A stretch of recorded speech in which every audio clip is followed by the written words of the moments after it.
My name is Nashon Tambo. I licensed professional engineer, a civil engineer by training. I'm specialized in structures. That means construction of buildings that are made of timber, concrete, reinforced concrete, structural steel, and the like. Construction contributes to a major part of our gross domestic product, that's the GDP, because of how capital intensive it is. That's why it is important to get it right the first time and get it right always. So it is important for developers and clients alike to understand what is involved in construction as a process. So usually we have the design phase of construction. The design phase consists of architects, engineers, and these architects and engineers are all specialized consultants in that they have a specific job they do. So architects design for space and lighting of a development. Engineers also design for strength and functionality as well. So during the design phase, it's proper to get an architect who's licensed and experienced to go about your construction.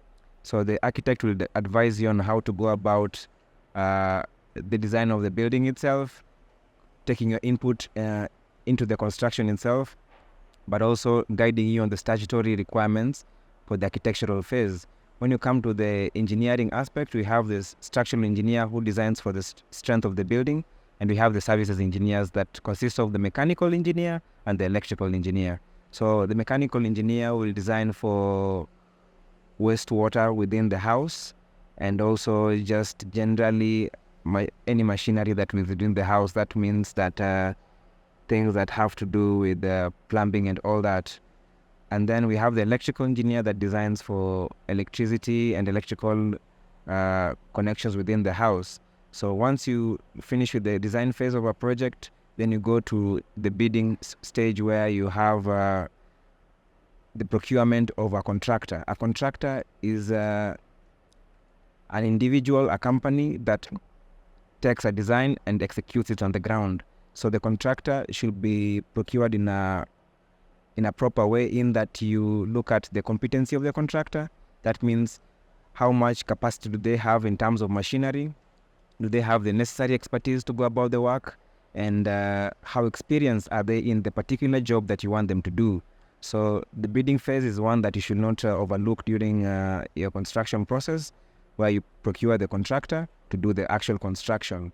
Of course, in all this, we have to get the government involved, in that the government has to approve all these plans for construction, and we have the statutory approvals for construction that are undertaken by county governments. So the county governments will ask for your architectural and the structural plans, when they have personnel that go through them to ensure that they adhere to the building code, and that they're all safe in terms of protecting the environment around it and all other aspects. So once you get the statutory approvals process done, then you can now go to site, having procured the contractor to undertake the works.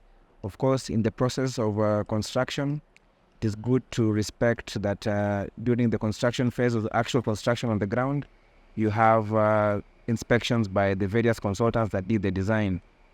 So these consultants, their work is to just ensure that whatever they designed on paper is executed in the right way on the ground. So to execute this or to go about this, they are what we call inspections.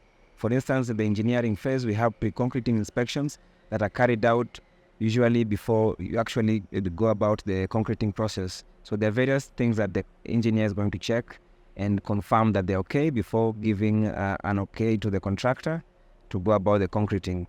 Architects, of course, during the finishes stage and setting out, which is ensuring that the building plan is transferred directly on the ground and that all walls are in place, the various architectural provisions are properly taken care of. Also, the architect will also look out for that. Of course, our services engineers will look out for provisions such as piping, are the sockets in the right place, are they the correct height, is the system the way it is it functioning properly, so that you don't have issues during the occupation of the building, in that during the service life of the building, you have some issues that are going to have a recurrent expenditure in maintaining the building that would have been taken care of during the construction phase.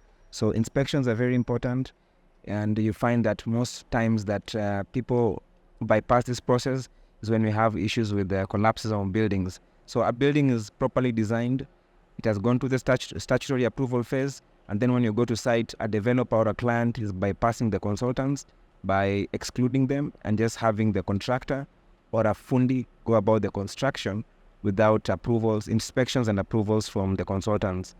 As you can see that from the various data that the NCR has provided to the public, you find that this is usually cited as a big problem, and it is important that we respect all the construction processes as outlined in my earlier narration. So another big aspect of construction is the actual material, because if you get it wrong at the material phase, getting it wrong at the material aspect, then of course the actual product will not come out as envisioned. So it is good that you source materials such as aggregates. This involves sand, ballast, and cement from reputable sources. And to ensure that they are from reputable sources, in the industry we have what we call test certificates. So test certificates will be provided by the supplier of the construction material, so that they show that the material has been tested for various aspects of strength and quality, and they have gone through the process where KEBS is also involved. That's the Kenya Bureau of Standards, and that the material is safe and has been properly checked to be used in a construction site.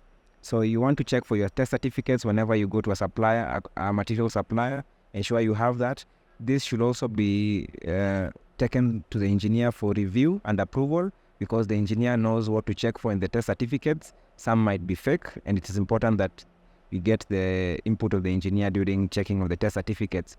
You notice that during after this collapses and the reports are done, you find the output of the report, and usually the finding is usually that the material during the construction of the particular building that collapsed had a challenge, in that they saw some substandard material that is very common in the industry, and they went about the construction without actually going through the various processes of like seeking the test certificates and taking them through their engineer if there was any on the project. Another aspect of material testing is material quality is actually the testing of the material. So whenever construction is going on site, you have sampling going on at the construction site itself. So the sampling, usually we do this for concrete, and there's a sample collected for the cubes, so that you go and test the compressive strength or how hard the concrete is in terms of the strength. And this should be done in a reputable laboratory. So there are very many laboratories, but the key word here is reputable, because some laboratories just will give you fake results, so that a concrete sample or a material that is going to be tested passes and is not, of course, of the required quality. So make sure that during your construction process, you insist on having material samples being collected on site and then taken to reputable laboratories for testing.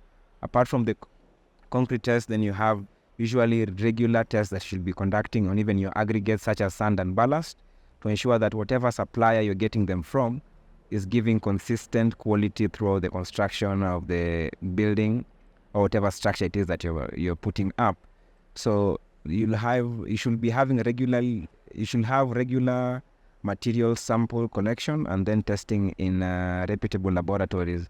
So this is usually bypassed by most developers and clients, because once you test at the beginning of the project, you assume that all is well and that the material you've collected and tested is going to be supplied consistently in terms of quality throughout the phase of the project. This is not normally the case, because sometimes you need material and your quarry or your supplier does not have, and they end up either sourcing from elsewhere or just giving whatever that is available that might not be of standard quality. So this should be done regularly to ensure that we have consistency in the quality of the material, and that we don't have challenges in terms of the performance of the material once it is used on site. An important aspect of the construction process is respecting the curing time, and you find that this is normally abused by fundis on site, in that they advise a client that after concreting a floor, they can go to the next floor in a matter of few days or even just a week.